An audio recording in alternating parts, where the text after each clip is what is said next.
I primi progetti, che erano progetti sperimentali, che erano sostenuti da Commissione europea, che ci dava anche i fondi per fare la progettazione, per mettere ad uso i materiali, e l'università ha inviato anche noi i primi degli anni 70.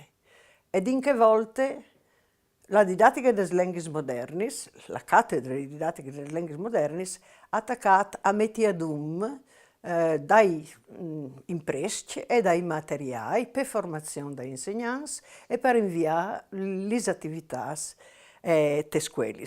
La biblioteca dell'università, la sezione di didattica delle lingue moderne, ha tutti i materiali che dal tempo sono stati anni e anni di lavoro, sono stati parecchiati per la formazione degli insegnanti e per essere doprati dall'insegnamento del Furlan. Non nome, perché altri sensi e istituzioni dal tempo si sono giuntati e hanno arricchito tutti questi patrimoni di impresti.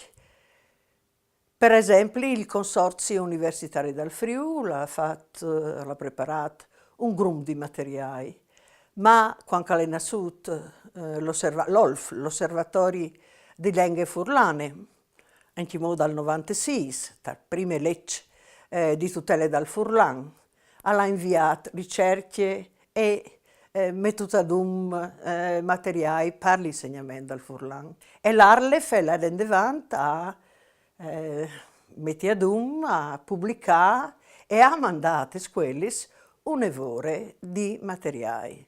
Soci culturali dopo a Torre Friuli si sono giuntati mettendo ad un materiale qualche volta di grande qualità e anche casi di edizione. Nome qualcuno, il Menocchio, la KV, le edizioni di immagini di Pordenone e altri.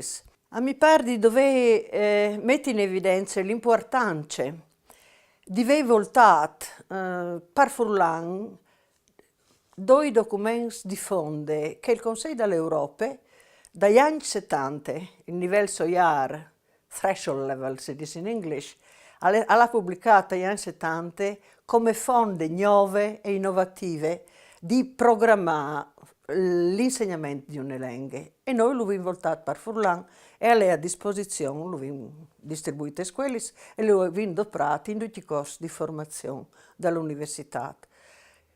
Alla fine degli anni 90, sempre il Consiglio dell'Europa ha pubblicato un altro documento che le diffonde, che è covente per insegnare qualsiasi lingua, grande o piccola, e di fatto ha a disposizione in tante lingue. Due documenti che mi pare avere di 6, non dico sulla tavola di ogni insegnante, ma manco in ogni biblioteca delle scuole.